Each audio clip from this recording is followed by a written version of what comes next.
La prueba testimonial está tratada en el Código Procesal entre los artículos 426 y 456.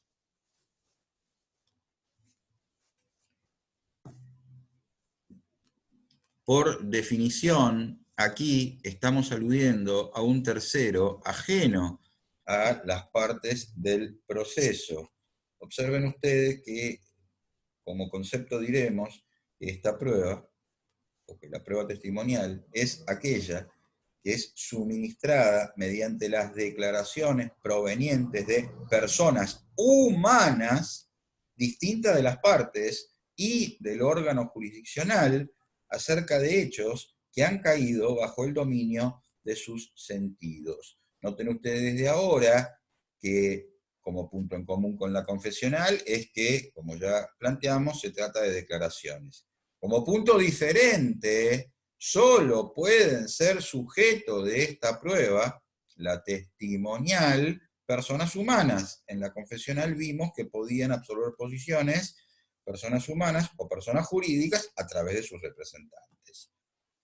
El testigo es una persona ajena a las partes, un tercero, no en el sentido del artículo o de los artículos 90 y siguientes del Código Procesal, sino alguien ajeno al proceso que no tiene, en principio, ningún interés ni ninguna vinculación con el resultado del proceso, y tampoco puede ser testigo en un caso que tramita ante ese juzgado el juez o el secretario del juzgado. ¿Y acerca de qué hechos versa la prueba? Específicamente, como requisito objetivo de esta prueba, diremos hechos que han caído bajo el dominio de los sentidos, y enseguida lo voy, de ese testigo, de esa persona, y enseguida lo voy a profundizar.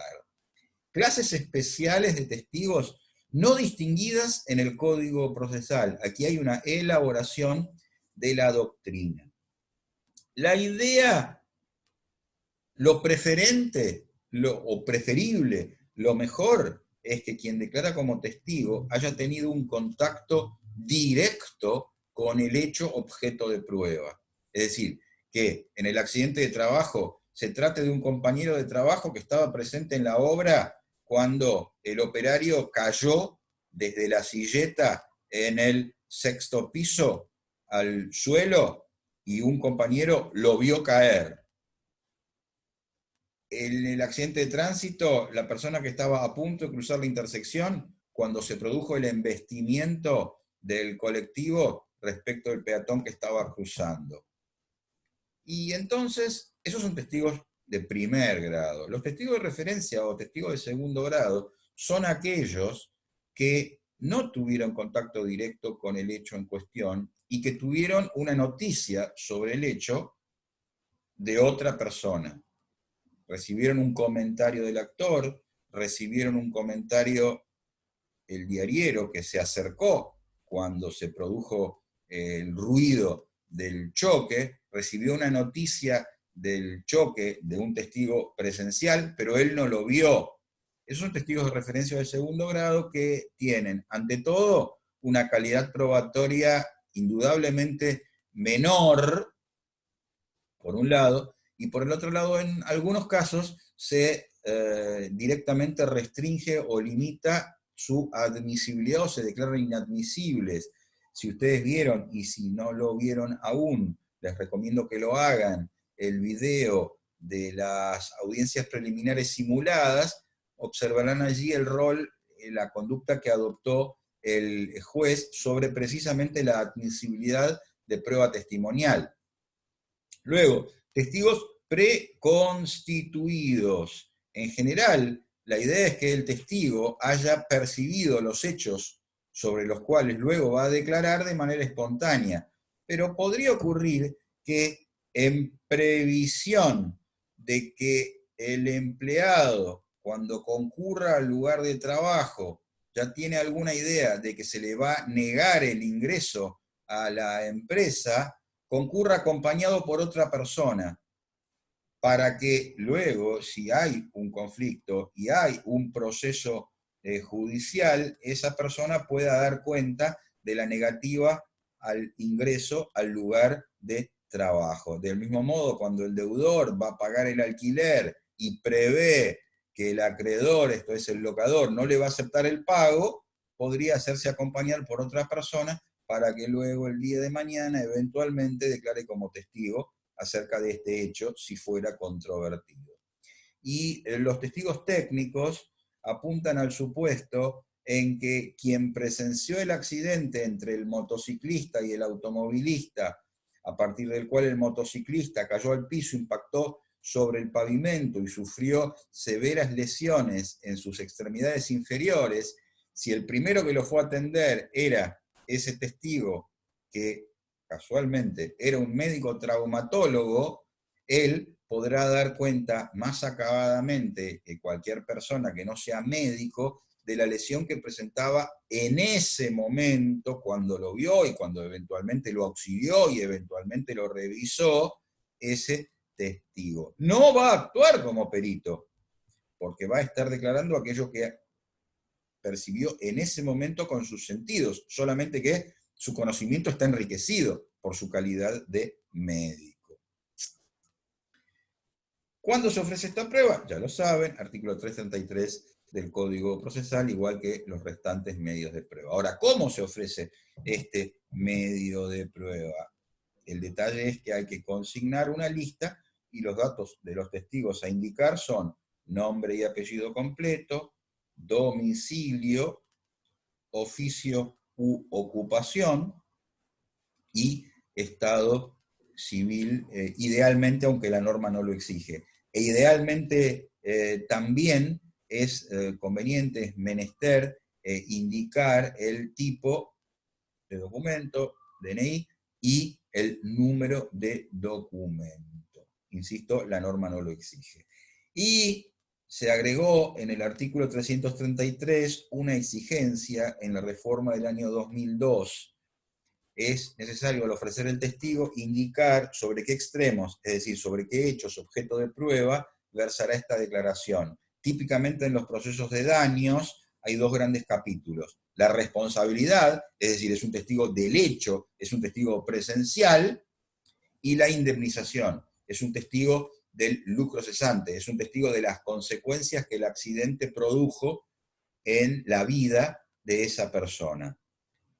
Voy a compartir con ustedes al final de la clase de hoy dos videos de testigos que se van a expedir sobre la indemnización. Van a ser testigos del daño, se suelen llamar testigos de concepto.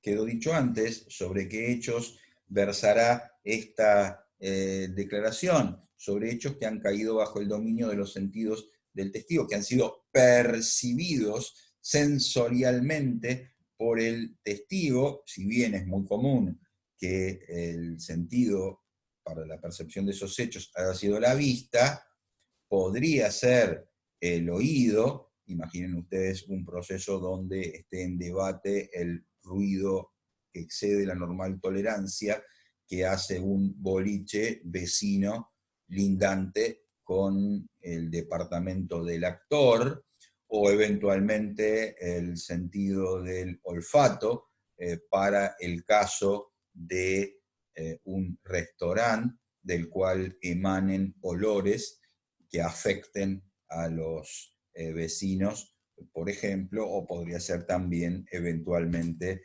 el sentido del tacto. ¿Quiénes pueden actuar como testigos? Fíjense ustedes que en el Código Procesal, en el artículo 426, se establece una edad mínima, 14 años, en la regulación se apuntaba a los adolescentes, en el Código Civil y Comercial actual, la categoría de adolescentes se estableció a partir de los 13 años, pero el Código Procesal no ha sido modificado aún respecto de este tema. No ha sido adaptado al Código Civil y Comercial de la Nación.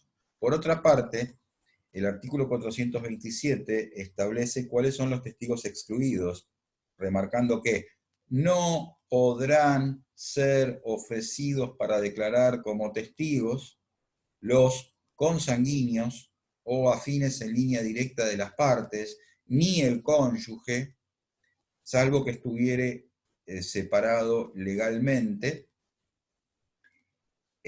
ni aunque estuviere separado legalmente, salvo que se tratase de reconocimiento de firmas. ¿Un divorciado puede declarar como testigo? No. ¿Está excluido? No. ¿Por qué? Porque ya no es cónyuge. ¿A qué personas, a qué parientes aludimos con los consanguíneos o afines en línea directa de las partes? ¿Pueden declarar como testigos los hermanos? Sí. ¿Por qué? Porque son colaterales. No pueden declarar como testigos los padres, los abuelos, los bisabuelos, los hijos, los nietos, los bisnietos, el suegro, la suegra, el yerno, la nuera. Te los pongo en estos términos, teniendo en cuenta que ustedes aún no estudiaron derecho de familia.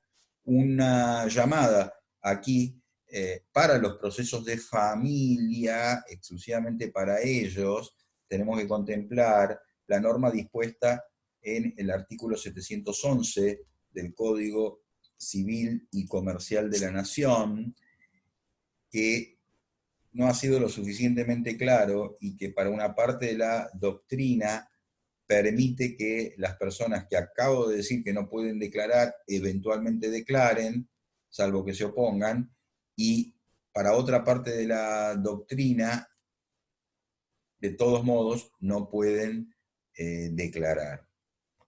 Esto requiere un ajuste de la norma procesal, un ajuste del Código Procesal para evitar que continúen las discordancias interpretativas. ¿Dónde se va a producir esta prueba?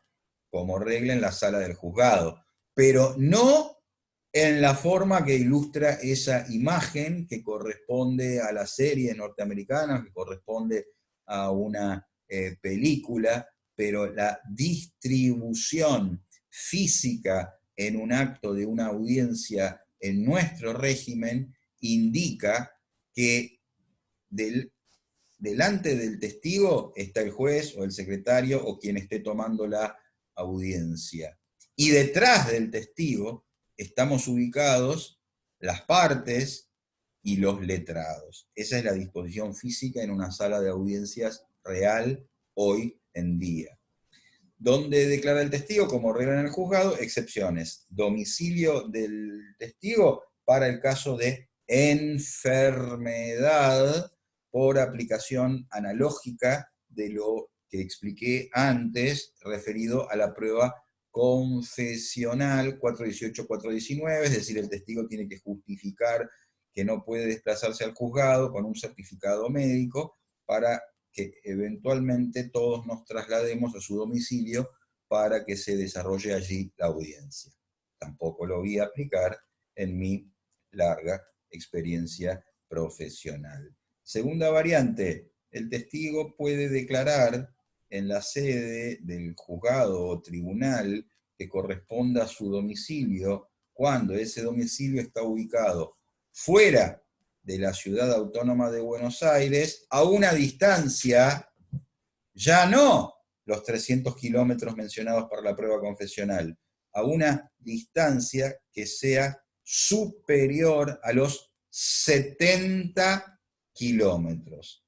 En ese caso, también recurrimos al mecanismo de la ley 22.172, encomendando al juez local la realización de este acto procesal, a cuyo fin le remitiremos un oficio. Luego, la mención de funcionarios públicos se relaciona con el artículo 455 del Código Procesal. Ciertas personas que están detalladas en una acordada de la Corte Suprema de Justicia de la Nación del 20 de diciembre de 1967, cuando son citadas como testigos, están eximidas de concurrir de modo personal y pueden hacerlo también por escrito a través de un oficio, igual que en el caso del artículo 407 del Código Procesal.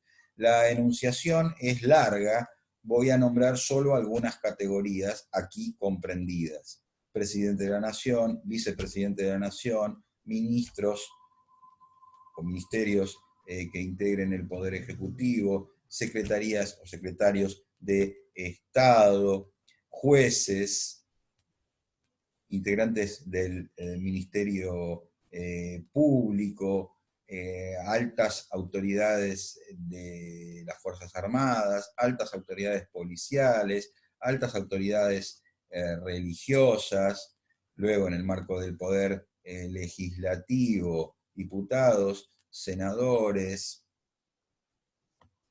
y otras categorías pueden recurrir a este, comillas, beneficio.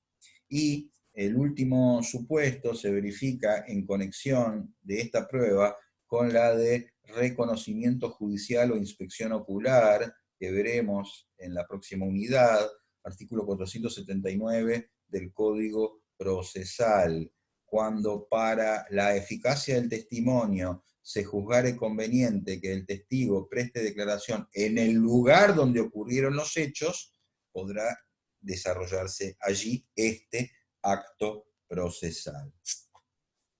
Sobre el tiempo no hay mayores particularidades, lo están viendo en la pantalla y hay en general coincidencia con lo que ocurre para la prueba confesional que hemos visto hoy. En cuanto a forma, tampoco tengo demasiado para agregar a lo ya dicho,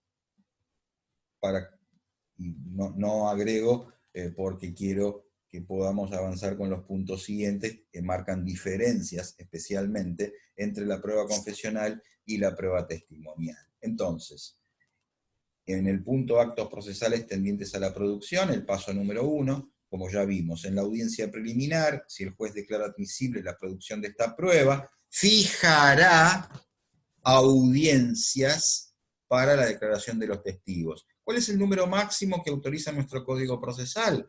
430, 8 testigos. Y eventualmente, si se ofreciera un número mayor, el juez, llegado el caso, si la calidad o cantidad de los hechos a probar lo requiriese, podrá ordenar la declaración de más personas. Para cada testigo, aunque se trata de concentrar en una o pocas audiencias las declaraciones, para cada testigo no se fija una sola audiencia, se fijan 2 audiencias. El testigo tiene el deber de concurrir a la primera, salvo que justifique su inasistencia, en cuyo caso puede concurrir a la segunda. Llamamos a la primera audiencia principal y a la segunda audiencia supletoria. Si no concurre a la primera, entonces se le puede aplicar una multa y es compelido a concurrir a la audiencia supletoria a través de la intervención o del auxilio de la fuerza pública. Al testigo se le remite una cédula. ¿A qué domicilio? ¿Constituido o denunciado?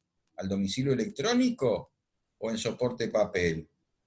Estas preguntas son capciosas, porque el testigo no tiene domicilio constituido procesal, no tiene domicilio electrónico, por lo tanto la única chance que queda consiste en notificarlo al domicilio denunciado a través de una cédula que se libra en formato papel y cuyo diligenciamiento estará encargado al oficial notificador. De modo que vamos a llegar a la audiencia y en el acto de la audiencia, al comienzo, se le requiere al testigo 440 que preste juramento o promesa de decir verdad y se le advierte acerca de las consecuencias penales que pueden derivar de una declaración falsa o reticente.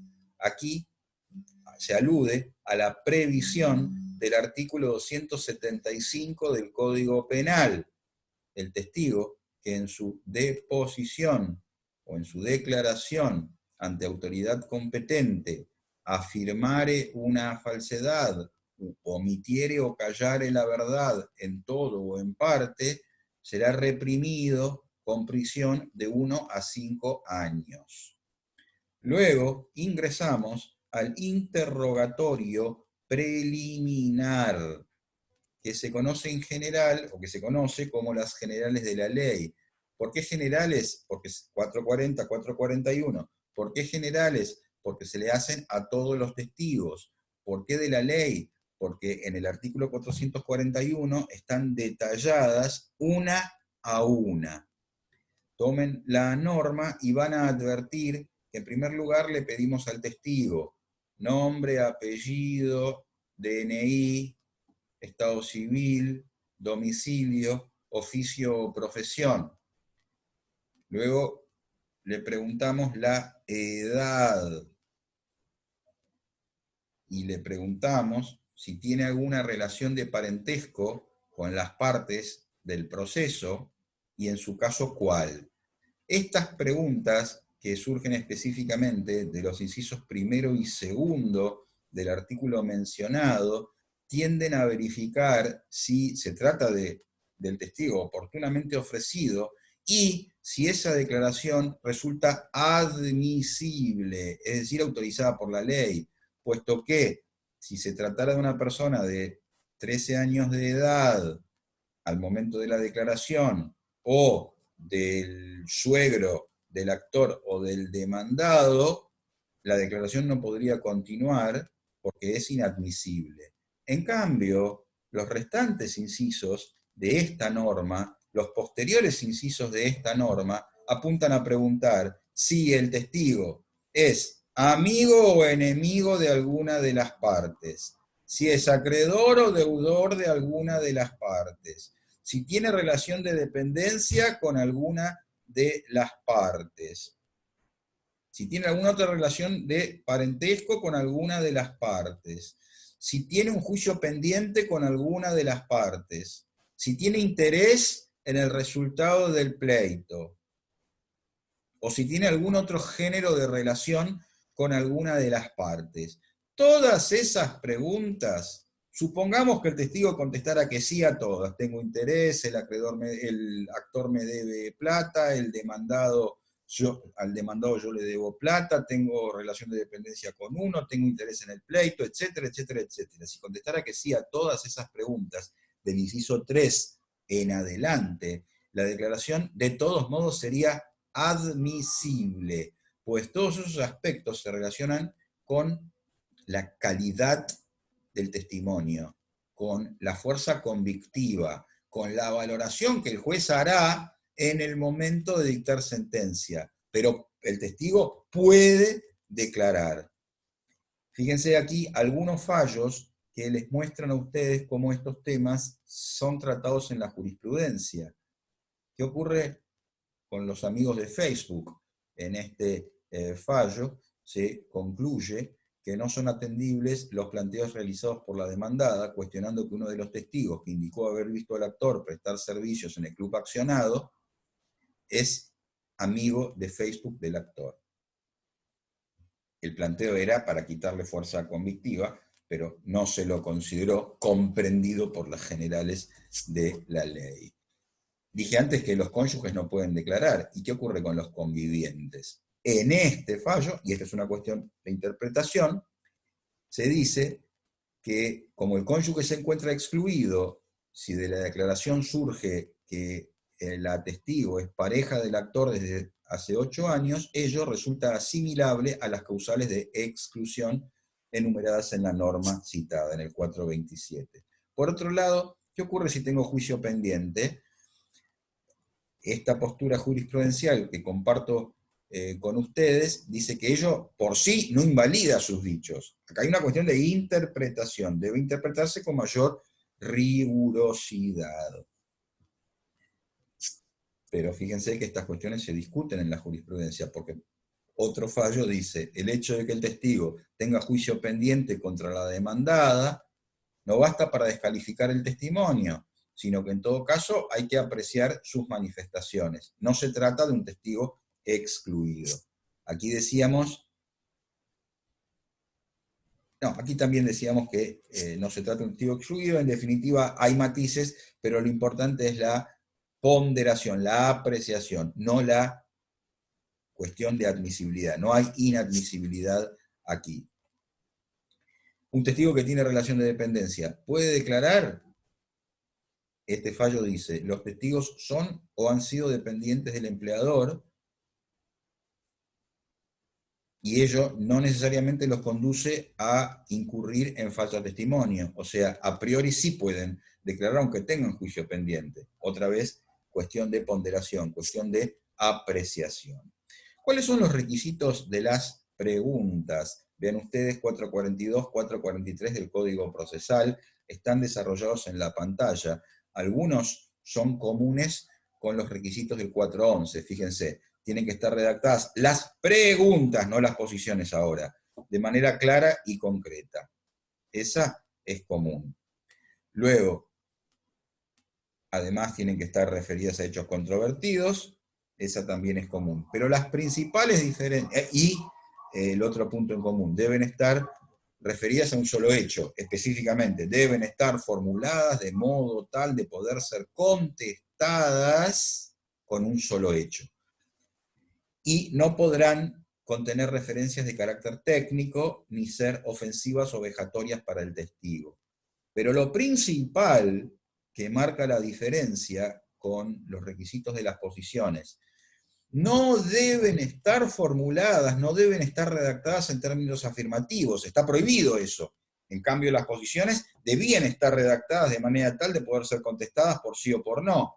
Aquí no se puede hacer una pregunta de manera tal que el testigo la conteste por sí o por no. ¿Por qué? Porque no deben sugerir la respuesta. La pregunta tiene que ser una cáscara vacía. La pregunta, en su estructura, no tiene que tener un contenido. El contenido lo tiene que aportar el testigo. Por eso, la forma correcta de preguntar, luego del encabezamiento que solemos consignar, para que diga el testigo si sabe y cómo le consta, es, o empieza con un adverbio de modo, quién, cómo, cuándo, dónde. Y el interrogatorio, ¿lo tengo que presentar con antelación? No. A diferencia de las posiciones, puedo acompañarlo por escrito en cualquier momento antes de la audiencia, o puedo formular todas las preguntas de viva voz. Y en cuanto a las respuestas, las respuestas las tiene que dar el testigo de manera espontánea, sin que la pregunta contenga información, sin que la pregunta lo induzca a la respuesta, sin valerse de apuntes, sin valerse de papeles que pueda leer, y siempre brindando la razón del dicho, para que diga el testigo si sabe y cómo le consta, cómo trataba el actor a los clientes de la empresa. Estaría bien preguntado. Estaría mal preguntado, para que diga el testigo si sabe y cómo le consta si el actor insultaba a los clientes de la empresa, porque eso lo lleva a contestar por sí o por no. Esa pregunta le da información. Cuando el testigo contesta y dice, el actor trataba bien a los clientes de la empresa, es necesario que él indique, y si no hay que volver a preguntárselo, la razón del dicho. ¿Cómo se enteró? ¿Cómo sabe lo que dice? Porque una cosa es que sea un compañero de trabajo que estaba a 5 metros y veía y escuchaba cómo lo trataba, y otra es que le hayan contado ese dato, porque lo convierte en un testigo de segundo grado y la calidad convictiva será indudablemente menor de esa respuesta. De allí la importancia de la justificación, de dar la razón del dicho. Aquí tiene un esquema similar al que vimos para la prueba confesional acerca de los roles. Aquí no se formulan o no se redactan o no se ponen posiciones, sino que se formulan preguntas que pueden volcarse, decía antes, por escrito, y si las volqué por escrito, cuando termina de formularse las preguntas por escrito, mis 10 preguntas por escrito, me dan la posibilidad de ampliar de viva voz. Reformular preguntas, corregir sus términos, igual que vimos en la confesional, y desistir preguntas, renunciarlas. El contrario del proponente puede verificar los datos del testigo o bien oponerse a preguntas formuladas por el proponente. ¿Y cuándo me puedo oponer? Cuando la pregunta está mal redactada, desde mi perspectiva, no cumple con los requisitos previstos por la norma. ¿Y qué ocurre? A diferencia de la confesional, se formaliza en este acto un incidente, como el que ustedes ven a continuación, tomado de una audiencia real. En este estado, la citada en garantía, es decir, una de las partes, arranco, a la cuarta, para que diga el testigo, ¿cuál fue el comportamiento anímico y emocional del actor Martínez en la interrelación con el testigo? La contraria se opone a la formulación de la pregunta y tiene que fundarla. Y dice, el testigo no resulta ser una persona idónea para responder sobre el estado anímico y emocional del actor por no ser un profesional de la salud. En el acto se cumple el principio de contradicción, se corre traslado a la actora. La actora se expresa y funda, defiende la pregunta, mantiene la pregunta, manifestando que solicita se rechace la oposición formulada con costas porque la pregunta cumple con los requisitos exigidos por el Código Procesal, por los artículos 442 y 443. Se trata de un hecho que es objeto de interrogación que ha pasado bajo el dominio de los sentidos del declarante, que ha expresado conocer al actor desde hace unos años. La pregunta no tiene por objeto tener una respuesta científica, según lo exigido por el artículo 458 en materia pericial, sino que se trata de cumplir con la carga de la prueba que pesa sobre el actor, en orden a los daños y perjuicios reclamados, en función del conocimiento de una fuente de prueba, que en este caso consiste en el registro que ha quedado en la mente del declarante, dada la interrelación que mantiene por el actor. Por lo tanto, no se trata, en el caso de ninguna manera, de la sustitución de un medio de prueba por otro, como trata el artículo 397 del Código Procesal, sino de complementar con otro medio de prueba lo que vaya a resultar de la prueba pericial psicológica. Y entonces, oídas las partes, el juzgado resolvió. Atento que la declaración solicitada al testigo versará únicamente respecto de lo que ha podido apreciar a través de sus sentidos, lo que se le aclarará debidamente, se rechaza la oposición planteada con costas al oponente. Y entonces se le formula la pregunta al testigo y contesta. Es bastante difícil de sobrellevarlo al actor. Él tiene cambios emocionales constantes y esto a cada momento, y personalmente yo lo veo decaído. Allí ven ustedes un incidente real en materia de oposición a una pregunta.